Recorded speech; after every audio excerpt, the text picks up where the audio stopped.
Rikard. Selamat pagi waktu Indonesia, selamat malam waktu Arizona. Selamat malam waktu Arizona, Amerika Serikat, dan selamat pagi waktu Indonesia. Sehat, Kak? Sehat. Puji Tuhan, saya sehat-sehat saja ya. Oke, puji Tuhan. Kak, terima kasih banyak karena sudah menyempatkan waktu untuk kelompok kami jadi narasumber hari ini untuk wawancara tentang kesiapsiagaan bela negara. Mungkin sebelum kita mulai, Kak Rikard bisa perkenalan singkat aja, nama sama mungkin pendidikan, sedikit aja. Baik, halo Elsa dan teman-teman. Terima kasih, saya merasa terhormat diwawancarai terkait bela negara untuk membantu adik-adik dalam kegiatan. Perkenalkan, nama lengkap saya Milikior Ricardus Taekova, biasa dipanggil Ricard. Saya berasal dari Atambua, Nusa Tenggara Timur, dan saat ini saya sedang menempuh studi pasca sarjana di Arizona State University di Amerika Serikat sejak bulan Agustus 2021, dan studi magister ini di bidang TESOL, itu kalau disingkat Teaching English to Speakers of Other Languages, atau pengajar bahasa Inggris untuk penutur bahasa asing, dan saya akan wisuda pada bulan Mei 2023. Wow. Berarti dari Atambua perbatasan dong berarti, Kak?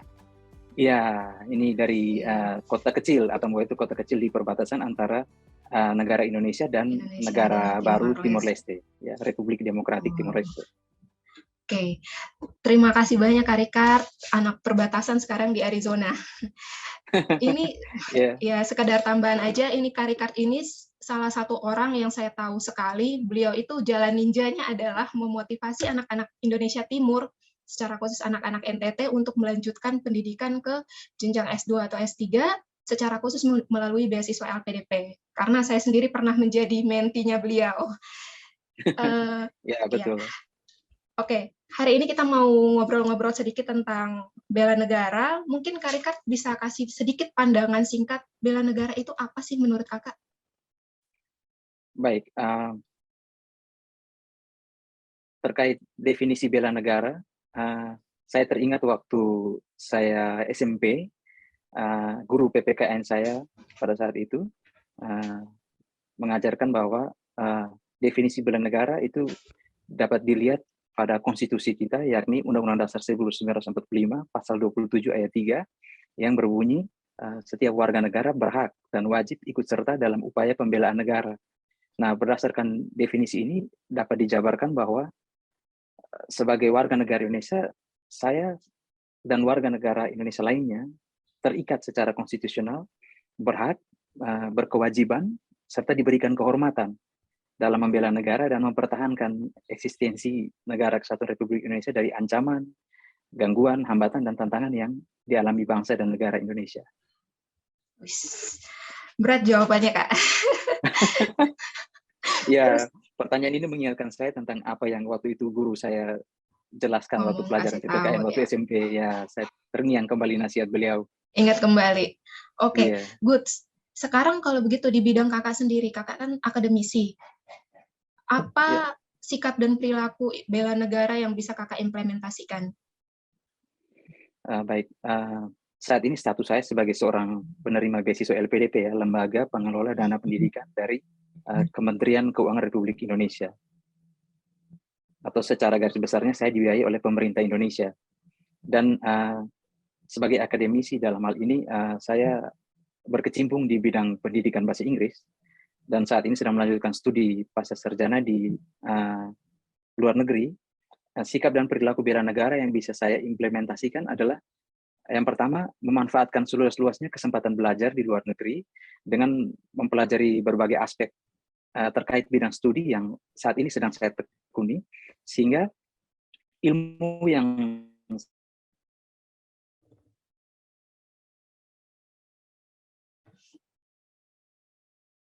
partisipasi dalam berbagai kegiatan yang mempromosikan nilai-nilai dan budaya bangsa Indonesia di negara atau universitas tempat saya menempuh pendidikan saat ini. Misalnya, contoh kecil, saya memakai produk tenun khas NTT seperti ini, atau baju batik, dan keindahan alam Indonesia melalui gambar atau foto dalam presentasi di kelas. Jadi kita diberi kesempatan oleh profesor untuk presentasi, bukan presentasi budaya, tapi presentasi tentang materi. Tapi di situ saya menyisipkan misalnya gambar-gambar atau foto-foto terkait keindahan Indonesia.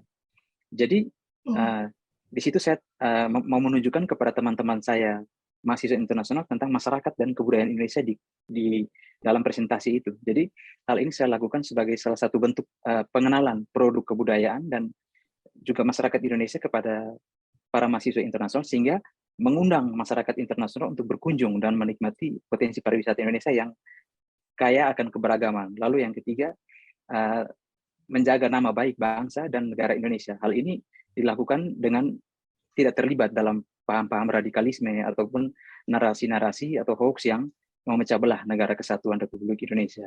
Jadi saya kira 3 hal itu yang sikap dan perilaku saya yang terkait bela negara. Oke, good. Terima kasih Kak. Itu berarti tadi mempromosikan budaya-budaya Indonesia di US, terus tidak terlibat hoax. Terus yang berikutnya apa ya? Saya lupa ya yang pertama tadi. Memanfaatkan kesempatan seluas-luasnya belajar luar negeri untuk memperbaiki aspek terkait bidang studi. Benar sekali. Oke, Kak. Nah, sekarang kan posisi Kakak di negara orang nih, di Amerika. Ada tidak tantangan yang menghambat Kakak dalam menerapkan sikap-sikap dan nilai bela negara di sana? Tentu tantangan itu menurut saya selalu ada ya. Jadi misalnya dunia sekarang ini kan sudah dunia yang semuanya serba digital atau semuanya dipengaruhi oleh berbagai pemikiran, misalnya ideologi. Jadi kita mudah terpapar oleh ideologi-ideologi yang sebenarnya tidak sesuai atau tidak bisa diterapkan dengan ideologi negara kita.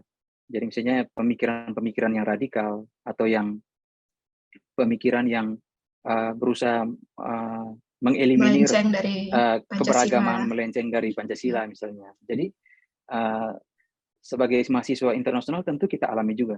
Namun secara pribadi saya dalam menyikapi hal ini, tantangan terhadap bela negara ini adalah bagaimana saya menginternalisasi nilai-nilai berbangsa dan bernegara di dalam diri saya. Ini berarti saya memiliki jiwa nasionalisme yang tinggi, dalam arti saya tahu ideologi negara kita adalah Pancasila. Tentunya di mana ada 5 butir Pancasila yang merupakan ideologi bangsa dan negara Indonesia dalam kehidupan sehari-hari. Sehingga sebagai anak bangsa, saya tidak mudah terprovokasi oleh berbagai narasi yang dapat mengancam stabilitas negara kesatuan Republik Indonesia.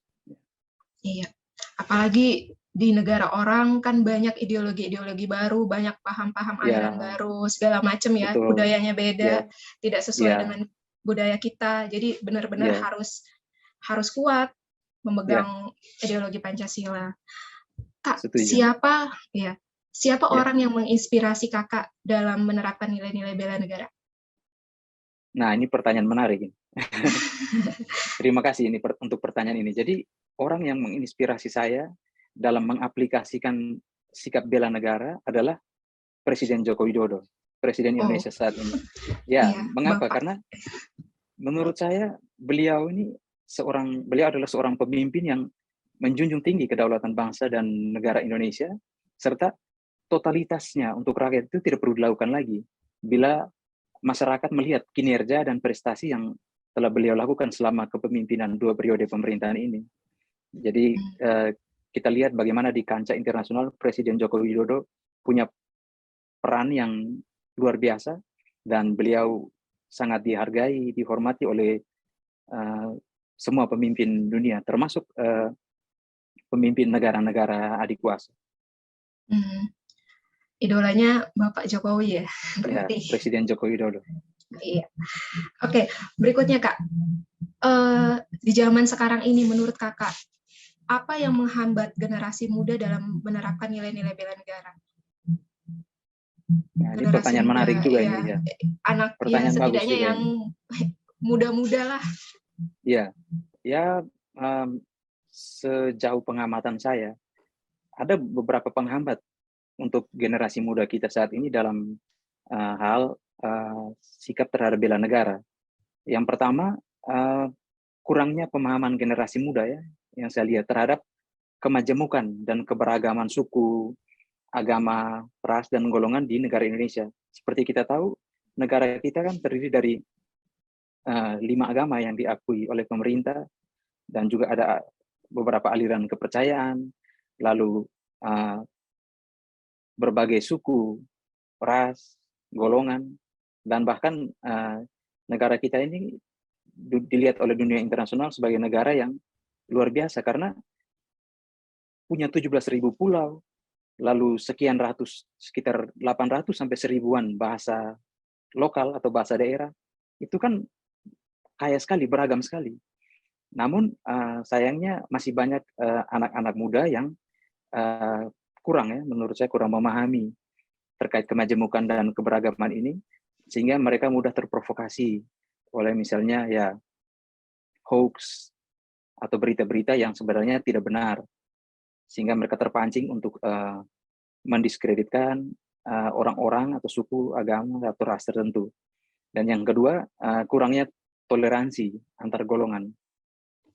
Lalu selanjutnya, ada juga ketidakpuasan terhadap pemerataan hasil pembangunan. Jadi misalnya sering kita lihat di berita-berita ada demonstrasi dari beberapa golongan masyarakat.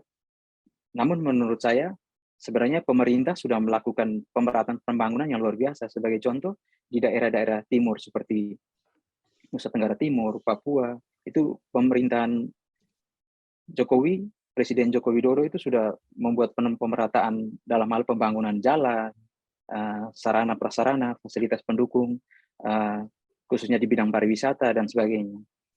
Namun barangkali di tataran bawah, ya pemerintah telah berusaha sedemikian rupa, namun barangkali implementasinya pada tataran bawah dalam arti di tingkat daerah, ya barangkali ada semacam ada kebijakan atau ada hal-hal lain yang implementasinya mungkin masih di luar itu. Lalu yang terakhir, kesadaran generasi muda terkait ancaman radikalisme dari luar melalui media online. Jadi seperti kita lihat sekarang ini kan dunia, pertukaran informasi di dunia maya itu begitu cepat. Jadi saya lihat banyak anak muda yang tidak menyaring berita atau informasi dari luar, namun mereka langsung sharing atau ya langsung berbagi info-info yang sebenarnya tidak tepat atau sebenarnya tidak benar gitu. Jadi mungkin itu beberapa hal menurut saya sebagai penghambat bagi generasi muda dalam hal bela negara. Jadi kurang lebih ada 4 poin ya, kurang pemahaman akan keberagaman Indonesia, masih rendahnya toleransi, terus kurang puas terhadap pemerataan pembangunan. Padahal saat ini pembangunan itu pun on progress ya, bertahap kan dilaksanakan oleh pemerintah. Berikutnya yang terakhir, radikalisme dari medsos. Soalnya ini juga agak susah dibendung ya. Betul. Medsos kan aliran informasi dari segala macam ada gitu. Filternya ya dari masing-masing pribadi gitu. Oke, Kak, terhadap 4 hal ini pesan Kakak untuk generasi muda apa sih supaya mereka semua bisa berkomitmen dengan adanya 4 hambatan ini, bagaimana caranya mereka bisa berkomitmen untuk membela negara? Pesan saya untuk generasi muda, ya teman-teman generasi muda adalah aktor dan agen perubahan dengan keahlian dan pengetahuan di berbagai bidang. Jadi yang mau saya sampaikan adalah untuk teman-teman sekalian, milikilah jiwa nasionalisme dan patriotisme Indonesia, kuasailah teknologi, kembangkanlah wawasan global, namun tetaplah mencintai bangsa dan negara kesatuan Republik Indonesia. Saya kira demikian pesan saya. Terima kasih banyak, Kak. Jadi sebagai generasi muda setidaknya harus belajar sebanyak-banyaknya, kuasai teknologi, tapi tetap untuk mencintai Indonesia, tidak pernah lelah untuk mencintai Indonesia. Gitu, Kak? Ya, betul. Sama kayak Kak Rikard ya, sudah begini tapi masih semangat memotivasi anak-anak untuk sekolah, tidak lelah untuk menjadi mentor, setiap waktu diganggu terus. Terima kasih banyak, Kak. Sama-sama. Saya senang sekali untuk memotivasi putra-putri terbaik Indonesia dalam hal ini.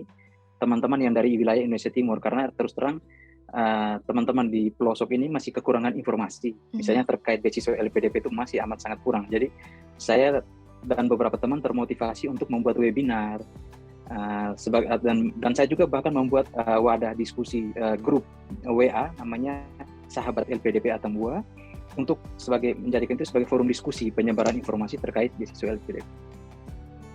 Oke.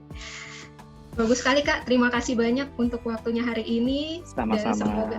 Dan semoga Kak Ricard bisa semakin jalan ninjanya untuk memotivasi anak-anak bisa semakin terbuka lebar. Semoga apa yang Kakak lakukan juga bisa menular ke kami semua. Dan kami, saya pernah diajarkan kalau misalnya tentang prinsip pay it forward. Apa semua kebaikan yang diberikan kepada kita teruskan kepada orang lain. Jadi semua itu akan berupa satu lingkaran yang nggak akan putus. Saya pikir Kak Ricard sudah mulai itu dengan menerapkan nilai-nilai bela negaranya Kakak, versi Kakak. Terima kasih banyak untuk waktunya hari ini. Sama-sama. Sukses selalu untuk studinya Kak. Saya tunggu di Indonesia tahun depan berarti.